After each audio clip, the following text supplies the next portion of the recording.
నమస్కారం. మీరు చూస్తున్నారు కొలుగూరి 24/7 న్యూస్ టీవీ. తెలుగు రాష్ట్రాల్లో భానుడు తన విశ్వరూపాన్ని చూపిస్తున్నాడు. మార్చి నెల సగం కూడా గడవకముందే ఏపీలో ఎండలు మండిపోతున్నాయి.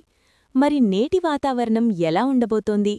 ఎక్కడెక్కడ ఉష్ణోగ్రతలు రికార్డు స్థాయికి చేరనున్నాయి?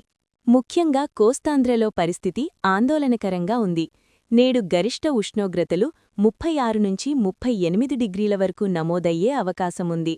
నరసాపురం, మచిలీపట్నం, అనంతపురం వంటి ప్రాంతాల్లో ఎండ తీవ్రత ఎక్కువగా ఉంటుంది.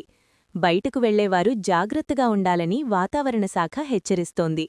ఇక రాత్రిపూట మాత్రం ఆకాశం మేఘావృతమయుండి అక్కడక్కడా తేలికపాటి జల్లులు పడే ఛాన్సుంది.